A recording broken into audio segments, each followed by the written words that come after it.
is about linking consciousness to DNA and reality. So we're looking at how our thoughts create our own reality and experience by looking at linking consciousness to DNA and our reality. I'm going to attempt to show how this magic trick works, though it's not really magic, though it could be seen as if you didn't understand how it was done or how the possibility of this being done. So in saying that, we're all creators. We do this with our thoughts and emotions and imagination. Imagine that we're this ball of light at the point of source energy, God, intelligence of the universe, however you can relate to it. We are this ball of light. At the center of this light is an enormous amount of knowledge. We're a spiritual being that incarnates to the flesh. So, in saying that, we wear our brain. Our brains are downloading information of all types of frequencies.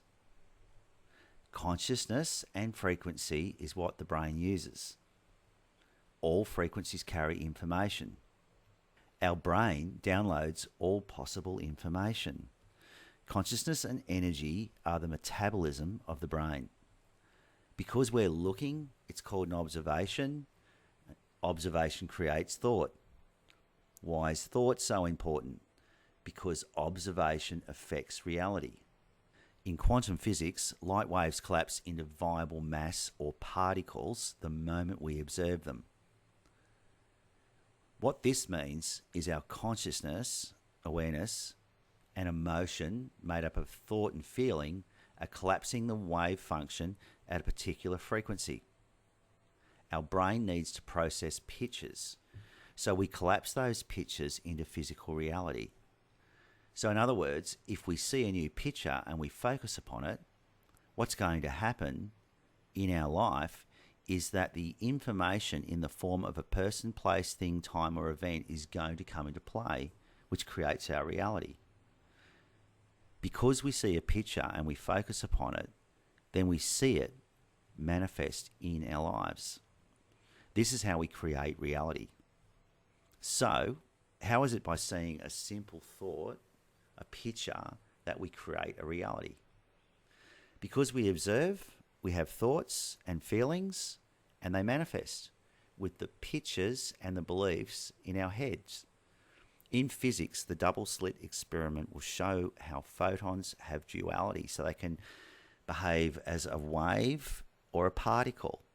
So the photons are infinite possibilities until there's an observer, and then they become a particle. So they act as a wave all spread out with infinite possibilities until someone decides to observe the experiment, and then they behave like particles. Hence, the observer collapses the wave function. And what makes us divine is that ball of light we're embodies. We can admit the change. So how do we change? We process new pictures and information. We get that by new knowledge. If we look at the picture, how does that affect the environment? Because we are walking around and observing, we are all creating our environment through the way we perceive it. So, what thought are we observing? We could be living, or we are living, an emotion so that we are chronic victims of our environment. We are the ones that created the environment to victimize us through our own thoughts. And this is a lawful action on our part, and it's a universal law. So we now move to the environment. The environment is the status quo. This is how we feel it, see it. But if we put a new picture and emotion into the environment, this is how the magic will happen to the picture of that experience. And that moves us into a new science called quantum physics. This is where we're looking for the Jesus sandal. All you need to know is the weirdness and fundamentals of quantum physics. There is no need to understand the mathematics. This is where we go looking for physical proof of our consciousness, observation affecting the outcome of the experiments done repeatedly, predictably, measurably, every time. This is how weird it is. All potentials exist simultaneously. All time exists simultaneously. Yes, yesterday's existing right now too. And in any one place, we can collapse an energy into a particle by observation. And this has a thing called destiny. So we're giving that particle destiny. Once we have put that picture into our brain, that particle will rise to become a viable part of our reality. You need to understand that we are the observer effect of quantum physics. Who's the observer? All 7 billion of us. Everyone has this capability. So whatever we observe, we take information and we make it into things. We draw people into our lives. We create opportunity, both good and bad. Depends on how you observe them. So if you can imagine and put pictures in that are bad and manifest those, tap into the same frequency, or you can get good ones. You can change it.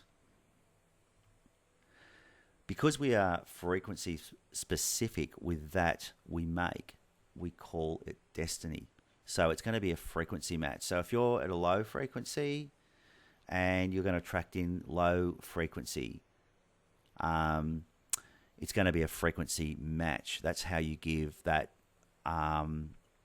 those possibilities an outcome. You frequency match it and you collapse the wave function from the thought and feeling you have in your head, and you create it. And we are all in charge, believe it or not, of our own destiny if we focus on what we want. So it's better to focus on what you want than what you don't want. So how we view the pictures becomes the fundamental art of being the observer in quantum physics. The ball of light and the observer are the same entity. That's great news. It's by observation that we collapse light waves into particles of matter. So if you understand that, let's refresh. All the pictures in our head creates the viable pictures in our reality.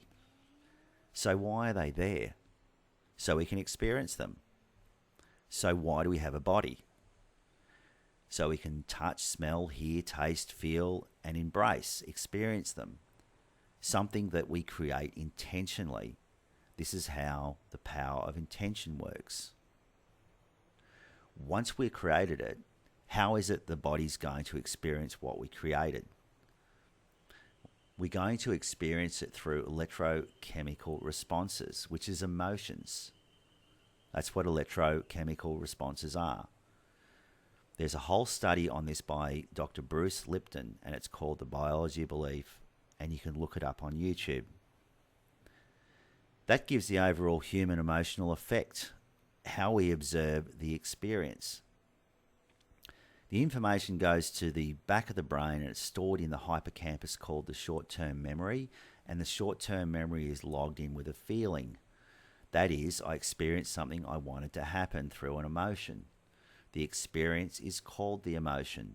That's how we make the experience live, through emotion. The emotion is only the experience. I think, did I mention emotion? The great creator is the observer and the light in our brain. Isn't that awesome news? We can choose what we want to experience. So if this is true, is our mind the pictures in our head? The mind is only the result of the pictures in your head. It's in the grounds of being. In other words, your reality of people, things, time, places, events is all vibrating at your unique frequency. So if you're at a high frequency match, you'll get high frequency things that'll come in, the pictures in your head, what you're imagining, what you're vibrating at. Well, then you're going to get a frequency match. It's going to match your frequency. So if you've got a low frequency, and you're attracting that in because that's what you're thinking and feeling, you want to raise your frequency to enhance your experience. When you add a new picture, the picture loves you, your thought, it loves you back because it's always vibrating with you, and it appears because you're manifesting it on the stage of your life. The stage then is the collective mind of who you are. So, if you get this, what is it that I need to start doing first and foremost? Well, throw out your old beliefs and open your mind to possibility. How can I put this to a test and see that it works? Start out with creating your own day and see the world you want to be, even if it isn't so. This is where the magic is. And by creating a new day, you move to a new piece of your brain. This is who you want to be, that you've never been, and all the things you'd like to do, you haven't done. But being them means you need to do something. And by doing it will give you the experience of what you want to be. So, to be something, you need to do something. So, this is called moving to a new neighborhood of the brain. Scientifically, genetic frequencies can be altered through lasers. So we're moving into science here. Genetic code follows the same rules found in the human languages. By modulating certain frequency sound patterns on a laser ray, they were able to affect literally and influence the DNA on a frequency. In other words, they were able to change the genetic information through the laser. Human language, our voices, can change DNA as well. The most interesting fact of this discovery is that simple words and phrases can work just as well as laser beams. Isn't that great news? Genetic blueprint through words, which explains why affirmations and hypnosis can have a powerful effect of mind and body. Okay, who do I want to be, for example? Here's what you can say. I've always been healthy. I've always been a genius because I download the future. And by downloading the future, you're stating I've always been. Say these words and picture them in your brain. I've always been. When you look at the words on the screen, your brain, and voice them, they become a new wiring of the neighborhood, the new you, the new self. And if you look at each new word as if you were in a trance, pondering it, the trance state only means the observer is looking at the thought inside the brain. Now that you've said I've always been in the computer, your processor, your brain, you have now just changed your reality. And then you go to the next one and say what it is. I've always been, and download the future. You're a genius when you know, first, how to stay present, and second, when you know the future. When you know the future, you'll be creating your day. There are massive amounts of information online about this phenomenon, which we are all capable of experiencing. So in short, our thoughts create our reality. So, understand it, believe it, apply it, and see if you can create some magic in your reality.